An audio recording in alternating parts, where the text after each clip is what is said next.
What is good, YouTube? It's your boy Warstu here, back at it again with another video on the lengthy DC variety article that everyone seems to still being talked about. Yes, I've already done one video, but we're going to have to dig in deeper about the Superman issue that said article is trying to make out there is, even though this variety article does not give anyone a name of who said it.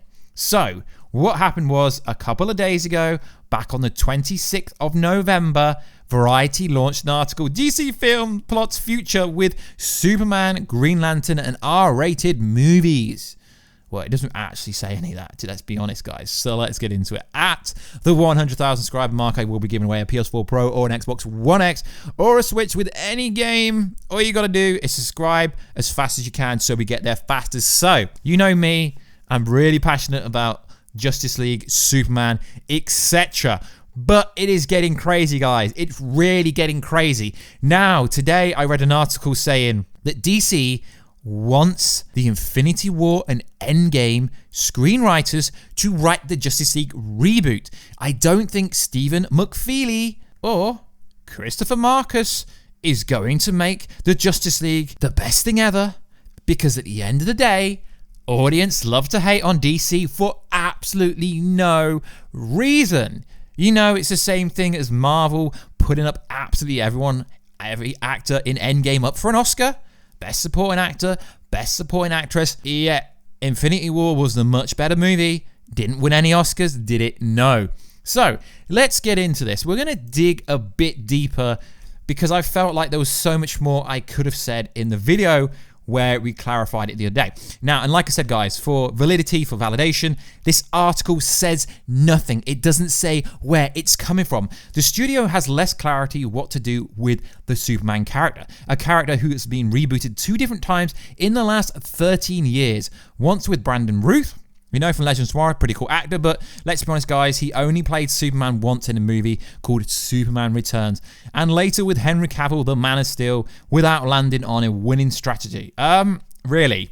I mean, everyone says Man of Steel is one of the greatest superhero movies ever, so I don't really get where these writers from Variety are getting off saying it didn't do great, where, you know, there's a viral video on YouTube where there's literally a little kid watching the Superman movie and he's hyping out and he's going crazy because how excited he is, yet you're trying to tell me they have no idea what to do with Superman. Superman is the most simple, basic story you can do. They've already got a winning formula, so I've got no idea what this article is referring to, you know, without landing a winning strategy, and also appeared frequently on television in shows such as Lois and Clark and Smallville, which has led to some fears that warners that the market could be oversaturated with hot takes on all things Clark Kent. No, guys, it's not going to be oversaturated. Let's be honest, you know, the Sparrowverse version of Clark Kent, Tyler Hoechlin, is not going to interfere with anything else.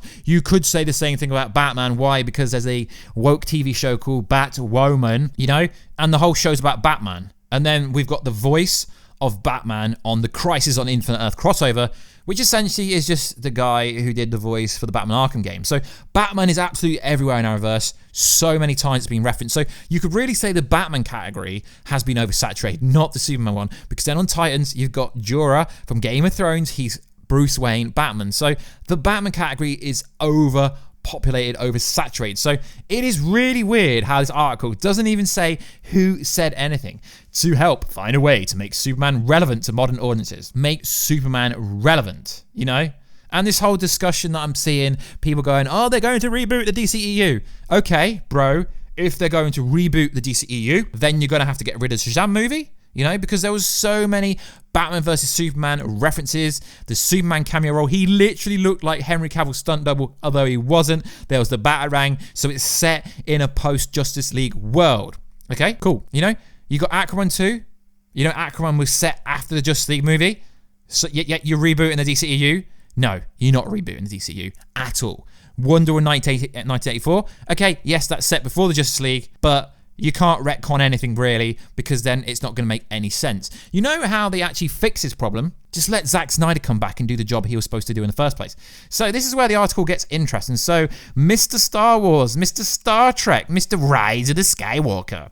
You know, there have been discussions with JJ Star Wars. Company Bad Robot recently signed a massive first look deal, and there was a meeting with Michael B. Jordan earlier this year with the Creed star pitching Warner Bros. On his vision of the character.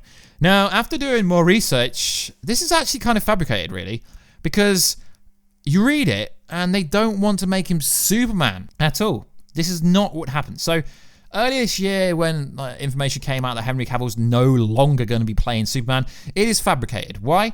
Because the next Superman movie won't happen to 2023. So The Witcher comes out this year. So we get Witcher Season 1, 2019. Witcher Season 2, 2020.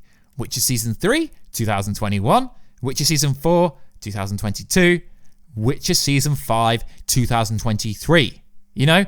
And The Witcher, they only shoot somewhere between 8 to 12 episodes. I'm presuming they will maybe get more episodes. So the first season, we've already watched it. We've got a review coming on 20th of December. Right? The first season, it's 8 episodes. Henry Cavill was not shooting this movie for 10 months of the year. He was shooting it for less than half a year. So they can shoot a movie in less than half a year. They can realistically shoot a movie in 3 months to 4 months. So this fabrication that I'm seeing from other content creators going, yeah, Henry Cavill's done. He's done because he's The Witcher, so he's only going to do The Witcher. He does not shoot The Witcher 12 months in a year. We're not in the Arrowverse. We are not in the Arrowverse. They shoot 22 episodes a year. They shoot 9 months out of the whole year. So he can easily slide this in if he wanted to. So guys, get this fabricated story out of your heads, right? Let's get on with this story. So Michael B. Jordan went on the Oprah show to talk about this potential Superman role. But they're not even talking about Superman. They are talking about Val-Zod, an Earth 2 Kryptonian who lived out his formative years secretly in enclosed spaces. Val-Zod eventually emerged and bested a brainwashed Kal-El in a battle to save the planet. Jordan spoke to Oprah about donning the Superman back in February when all these rumors came out, and he brought up Calvin Ellis, an Earth 23 Kal-El who is black and became president of the United States. So they're not talking about Michael B. Jordan, who I do think is a very good actor. Killmonger is one of the best MCU characters ever. They're not talking about him becoming, the next Superman. Realistically, the next Superman movie could have Michael B. Jordan and Henry Cavill going one-on-one. That would be so insane. So the direct quote from the Oprah Winfrey TV show, I'll try and put a clip in, but it's going to get a copyright claim, so it's not worth it, but I will try. I will be Calvin Ellis. There's another version of Superman from Earth 23. I'm a comic book guy. There's another version of Superman in another dimension that is black already in the comics that exists. I think comic book pursuits can accept that there's more than one Clark Kent from Kansas. That's a different thing. So I'm getting annoyed because I'm a big Superman fan. And you hear all these quotes. Yes, Henry Cavill's out. No, he's not. He's not out. He literally said 2 weeks ago he's still got cape. Of course, he's still going to say he's got the cape because until he's replaced, he is the only Superman. But Michael B. Jordan is not even talking about becoming Kal-El at all. So Val-Zod, completely different character. So I love making these kind of videos because you read a fabricated story from Variety or anywhere else. I don't really believe anything the article says because like it says, there isn't a Snyder Cut when we know Jason Momoa, Ray Fisher, the list goes on, have seen a Snyder Cut. So the Snyder Cut is already there saying it's going to cost hundreds of millions to finish the Snyder Cut. No, it's already there. Yes, it's not like perfect, but it's there. The basic movie is there. So I don't believe anything that this says. It's an absolute fabricated story. Yes, Michael B. Jordan did say that he would maybe do it, but he's not going to become the next Kal-El. He wants to become Val-Zod, a different Superman from a different world, but they can't do that obviously in DC because the multiverse isn't there, because Sweden and Warner Bros mess up Justice League, so there is no multiverse at the moment inside the DCEU. The DCEU still exists, and I really find it funny when I see other creators and stuff talking about this, and it's like, do your research first, because I've seen a few creators who've spoken about this subject, and it seems to me that it's like you're saying stuff based on nothing, because I don't care who says it, Variety, Deadline, Me? Unless you're going to source someone from side Warner Bros. And you've got to remember, AT&T do own it. HBO Max is coming. They said they want to do more edgier content. You know, the Joker did very well. So, you know, they see the dollar bill signs, you know, 1 billion plus for a movie that literally cost them no money to make it. It's just really ridiculous how everyone's like, yep, DCEU, be it like, for example, there's a video on YouTube, Superman recasting and rebooting for the DCEU. They're not rebooting it. They're really not, because like I said, you know, Aquaman 2 is set after Justice League. Shazam set after Justice League. You know, they can maybe reboot something in Wonder Woman 1984, but that's because it's set in the 80s. It's not set in the current day. So you cannot reboot stuff. The same with the Robert Pattinson Batman. That is a young Batman. It's going to be set well before anything else in the DCEU. So they're not rebooting Batman. That's just a complete different variation of Batman. So I do find it interesting how mainstream media try to, you know, push their agendas when they don't really know anything. If anything, it would help Warner Bros.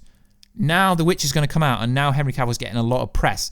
Why is he going out of his way to say, yeah, I'm still Superman, I'm not giving Rob, I've still got lots of stories to tell? You know, he's got the Witcher money, he's got the Netflix money. He would make more money from the Witcher TV show, right, than he would from doing a one-off movie, because he didn't make much money from doing Man of Steel, realistically.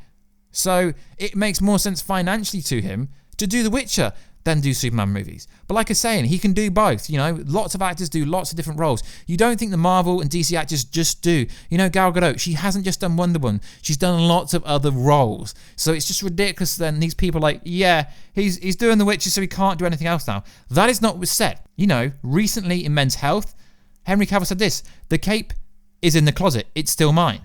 I've not given up the role. And there's lots more to give to Superman. You know? So he is still Superman, which is interesting. And, you know, the fact that I'm personally hearing that Superman could show up in, you know, Black Adam 2. You know, The Rock commissioned, you know, an image with him being beat up by Superman back in 2018, an official image by Boss Logic. So why would that happen? You know, The Rock's got an ego. Maybe The Rock has got an ego, but why would he do this? But it is interesting because, as we know, that movie is supposed to be set in the past, but that doesn't stop some variation of a Superman cameo role. It is interesting. I'm reading a tweet here. Tell me if I'm anywhere close. The Rock Black Adam is getting close to starting filming. Yes, it's going to be shooting next summer and then coming out in 2021. If anyone were able to get Henry back in the suit, it would be him. Danny is telling Henry not to interact. That's true. You know, why do you think Henry Cavill's not getting involved with release the Snyder Cut? Because there are negotiations going on between the two parties, obviously, and that. And someone replied to him saying this, I'm hearing Superman won't show up until Black Adam 2, but The Rock does want the fight. He wants Cavill, of course, because Danny reps him. Danny reps both of them. They're on about Danny Garcia. She works on every project The Rock does, you know, and you go back to that meeting they both had, you know, that they've just punched a deal. So it is absolutely ludicrous. And then you go back to the original post when, you know, The Rock posted about the release date for 2021, 22nd of December. You go back to it, and specifically the part here, it's all changed for me when I was a 10-year-old and was first introduced to Superman. You know, as a kid, Superman was the hero I always wanted to be. But a few years into my fantasy, I realized that Superman was the hero I could never be. And then he went on to talk about Black Adam, you know. Black Adam is blessed with magic, with powers equal to Superman. But the difference is he doesn't toe the mark or walk the line. You know? So why would he talk about, and this is what everyone missed, when he announced the Black Adam release date with the post, he was talking about Superman on half of it. So when I read stories going, Michael B. Jordan is going to be the next Superman, and then you read the story and it's all about Val-Zod, which yes, technically he is a variation of Clark in a way from a different universe, in a way, you know, from Earth 23. Technically, he's a different variation of Superman. So I do not believe any stories about, you know, DCEU being reboot, Superman being reboot. Henry is still Superman until someone says different. Hell, you don't even know what's coming. You really don't know what's coming. But then you have stories going, yep, the EndGame screenwriters are going to save the DCEU and reboot the Justice League. Just because they did something with a cinematic universe that was already built does not mean they can do something from the cinematic universe that has taken a big hit because the general audience didn't get to see the release of Snyder Cut. So it's very interesting, you know, because you can't reboot a universe because Shazam is set there. Aquaman 2 is set there. So it's just ridiculous. Unless they're going to get rid of Aquaman 2, which they won't because Aquaman grossed over 1 billion, It is just ridiculous. It really is. So guys, if you didn't check out yesterday's video when I went over exactly what the release of Snyder Cut is, and he goes on about how in his cut Lois Lane died, and then they had to run back in time to the moment where Darkseid, just before Darkseid came in through the boom tube and killed Lois Lane, you know, it's such a different variation of the movie. So I just want to put this video out there because it is annoying. I do see all your comments. You all support, you know, the current Superman because he is the Superman, but please don't let this narrative be spun. Yep, he's playing Geralt now, so he can't play Superman. It's going to at least be 5 years till we get another Superman movie anyway. So, you know, The Witcher Season 5 should be out there because they're probably going to do one a year. They've already greenlit the second season. So it just makes no sense to me or anyone why there's videos going around. Yep, Superman casting, reboot. Yep, DCU getting reboot. No, it's not, because the Batman, Robert Pattinson, isn't even going to interact with Shazam, etc. for at least 3 movies because the trilogy and all that kind of stuff. So it makes literally no sense, you know? Michael B. Jordan, very good actor, but this whole narrative that people are trying to spin makes no sense. And it annoys me when a company like Variety comes out and people are like, yep, it's got to be true. But guys, like I say, Man of Steel 2 is coming. It is confirmed. It's just not officially confirmed. But promise, I trust you. It is coming. It is definitely coming, guys. Have faith, you know? Like Zack Snyder says, don't give up. Don't give up. Man of Steel 2 is coming. No clarity on Superman makes absolutely no sense. This is ludicrous to me because Val-Zod is not Earth 1 Clark Kent. We don't even have a multiverse at the moment. So it is interesting, but it's also fabricated. So like always, guys, please like, subscribe, and comment, and I will catch you in another video very soon. Catch ya later.